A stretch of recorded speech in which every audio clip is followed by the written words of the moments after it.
वो इस बात का स्पष्ट संकेत है कि अब नीतीश कुमार के सामने से थाली खींच ली जाएगी।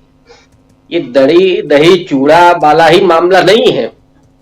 अगला मुख्यमंत्री कौन होगा बिहार में, अमित शाह तो चुप्पी साध ही चुके हैं। और जिन चिराग पासवान के जरिए नीतीश कुमार को इतना कमजोर किया गया, उन्हीं चिराग पासवान ने जो अपमान किया है, इस बात को नीतीश कुमार को समझ लेना चाहिए। इसलिए आज का जो घटनाक्रम है वो थोड़ा सा उस तरफ लेकर के जाता है कि बिहार में चुनाव से पहले कुछ होगा, माने खेला होगा और नीतीश कुमार कभी भी पाला बदल सकते हैं। ये संभावना और ज्यादा प्रबल होते हुए दिखाई पड़ रही है। तो ये तो है बिहार की बात, और जो मीसा भारती ने बात कही है उससे भी संकेत मिलते हैं। इसलिए मुझे लगता है कि अभी बिहार के बारे में देश को दिल थाम करके बैठना चाहिए और नीतीश कुमार के अगले कदम का इंतजार करना चाहिए। लेकिन जहां तक दिल्ली की बात है, निश्चित रूप से दिल्ली का चुनाव कांग्रेस के लिए बेहद महत्वपूर्ण है। वो कांग्रेस पार्टी जिसने 1998 से 2013 तक 15 साल दिल्ली में शासन किया और दिल्ली को एक नए रूप में उद्घाटित किया। शीला दीक्षित ने एक मॉडल तैयार किया कि एक राष्ट्रीय राजधानी इस तरह की हो सकती है।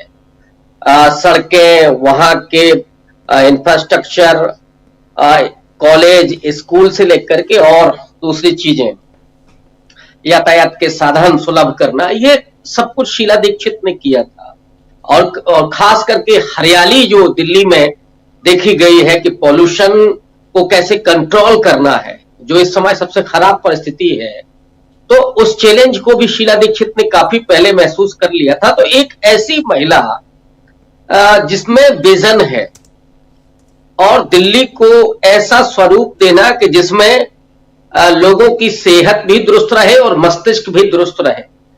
लेकिन भ्रष्टाचार के खिलाफ जो पूरा आंदोलन खड़ा हुआ और उस आंदोलन से उपजी हुई आम आदमी पार्टी 2013 में जब सरकार में आती है, उस समय कांग्रेस पार्टी का अगर आप वोट परसेंटेज देखिएगा तो वो बहुत तेजी से घटता है।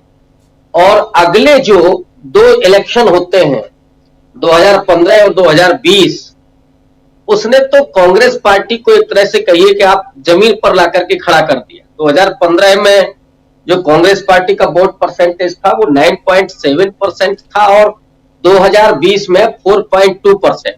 जी। और हम दोनों ही बार में खाता उसका नहीं खुला। तो जिस पार्टी को 40% वोट मिल रहा था वो 4% पर आ गई। और ये जो वोट है वो निश्चित रूप से गया आम आदमी पार्टी की तरफ। और उसमें तीन बड़े आधार, गरीब, मिडिल क्लास और जो मुस्लिम मतदाता है, ये तीनों जो आधार वोट हुआ करते थे कांग्रेस पार्टी के, ये आम आदमी पार्टी में शिफ्ट हो गए।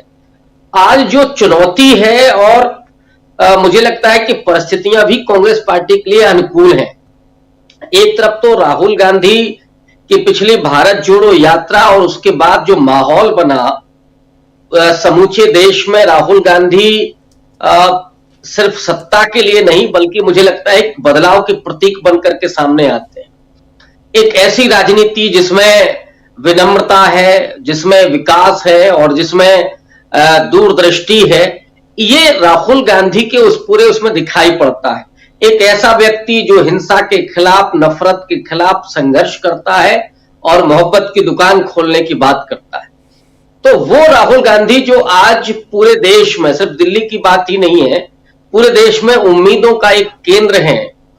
तो ऑब्वियस है कि जहां वो रहते हैं, जो राष्ट्रीय राजधानी है, वहां पे लोगों की वो मुझे लगता है कि व्यक्तिगत तौर पर एक बड़ी पसंद होंगे। मेरे पास कोई सर्वे और डाटा नहीं है कि मैं ये कहूं कि पहली पसंद होंगे, लेकिन इसमें कोई दो राय नहीं है कि जो नौजवान हैं, जो माइनॉरिटी मतदाता है, जो दलित हैं, निश्चित रूप से राहुल गांधी को अपनी पहली पसंद मानते होंगे। और महिलाओं में भी खास करके राहुल गांधी इस समय एक उम्मीद बन करके उभर रहे हैं।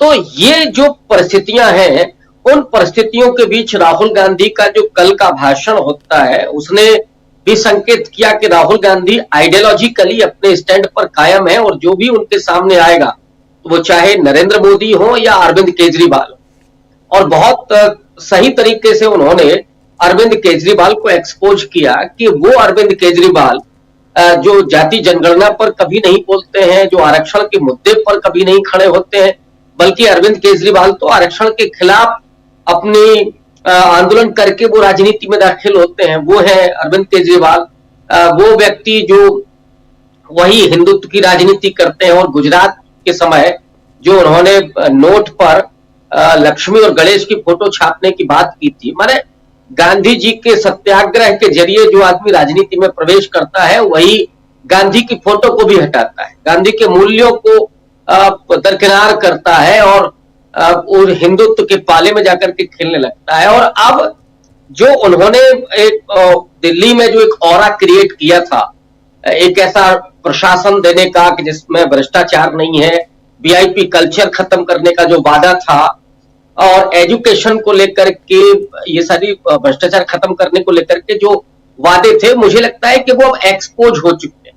केजरीवाल के कुछ काम निश्चित रूप से लोग पसंद करते हैं, लेकिन जिन झुग्गियों में, मैं गरीब और मिडिल क्लास की बात कर रहा हूं, जो झुग्गियां कांग्रेस पार्टी ने दी थी उस गरीब और लोअर मिडिल क्लास को, उन्हीं झुग्गियों में वो फ्री बिजली और फ्री पानी की वजह से वोट मिल रहा है। अगर राहुल गांधी कल के भाषण में, मुझे थोड़ा सा एक कमी महसूस हुई कि राहुल गांधी को दिल्ली के स्थानीय मुद्दों को भी एड्रेस करना चाहिए था। हो सकता है कि अगली कुछ रैलियों में वो इन बातों को उद्धृत करें कि जिन झोपड़ियों में फ्री बिजली और फ्री पानी के जरिए अरविंद केजरीवाल ने अपनी पहुंच बनाई थी, वो झोपड़ियां किसने दी, वो बस्तियां किसने बनाई, वो कॉलोनियां किसने विकसित की थी। ये सब कांग्रेस के समय का काम है, जिसको एक तरह से हाईजेक किया अरविंद केजरीवाल ने। और आज जब लोग पॉल्यूशन से परेशान हैं, जब आज लोग अरविंद केजरीवाल के वायदों को देख करके थोड़ा मायूस हैं, और उसी दिल्ली में जहां पर राहुल गांधी ने भाषण दिया, जिसकी तरफ इशारा किया प्रशांत जी ने, कि जब दंगे हुए, उस दंगे के समय या आपका शाहीन बाग में आंदोलन चल रहा था, उस समय भी अरविंद केजरीवाल का मुंह सिला हुआ था। तो आप धर्मनिरपेक्षता के मुद्दे पर आप कभी खड़े नहीं होते हैं, आप दलितों पिछड़ों के आरक्षण के मुद्दे पर कभी आपका मुंह नहीं खुलता है, गरीबों के लिए आप सिर्फ लफाजी करते हैं। लेकिन राहुल गांधी जिस तरह से महंगाई के खिलाफ सब्जी मंडी जाते हैं या दूसरे और जो गरीब लोग हैं उनके बीच में जाते हैं, ये काम कभी अरविंद केजरीवाल ने नहीं किया।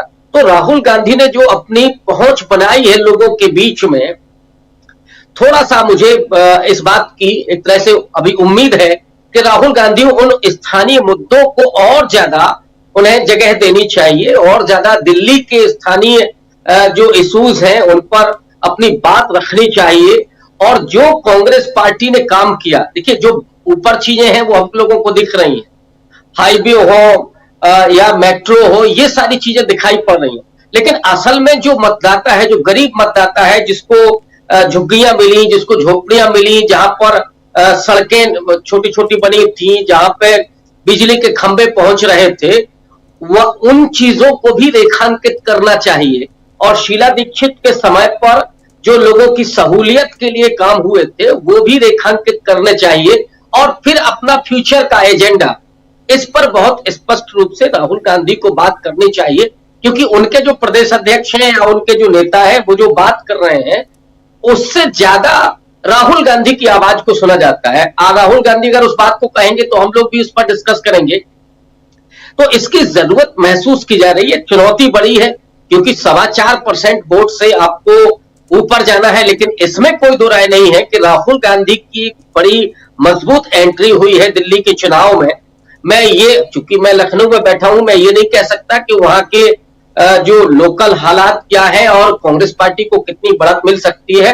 हाँ, ये मैं जरूर कह सकता हूं कि राहुल गांधी की एंट्री से ये तो तय है कि कांग्रेस पार्टी का वोट बैंक ही नहीं बढ़ेगा, बल्कि इस बार खाता भी खुलेगा, और हो सकता है कि वो दहाई के अंक तक पहुंचे।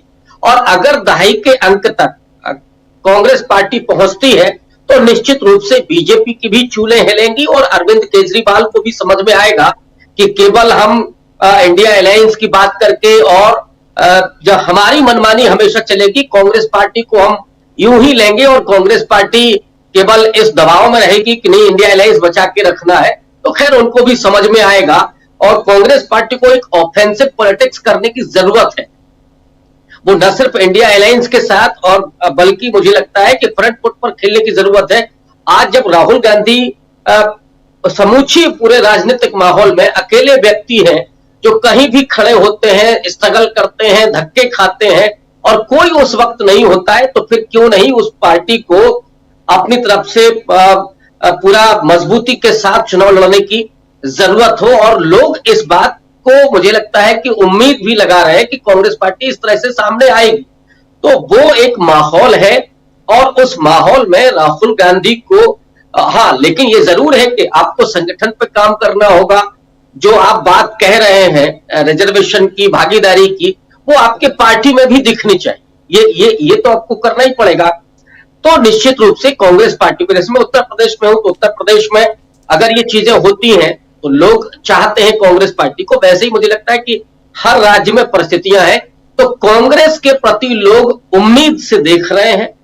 चुनौती यही है कि आप संगठन के स्तर पर जो कह रहे हैं वो आप काम करते हैं तो निश्चित रूप से लोग आपके साथ खड़े होंगे और जो राहुल गांधी संघर्ष कर रहे हैं वो संघर्ष और वो मेहनत दूसरे और राजनीतिक दलों को करनी पड़ेगी। प्लस राहुल गांधी को स्थानीय मुद्दों को भी एड्रेस करना होगा, तो निश्चित रूप से कांग्रेस पार्टी को लाभ ही नहीं होगा बल्कि सफलता भी मिल सकती है। ये साफ दिखाई पड़ता है दिल्ली के इलेक्शन में भी और दीगर जो इलेक्शन होने उसमें भी। राजीव जी बिल्कुल बिल्कुल, दिल्ली का इलेक्शन अब एक अलग मोड़ पर जा चुका है राहुल गांधी की एंट्री के साथ साथ।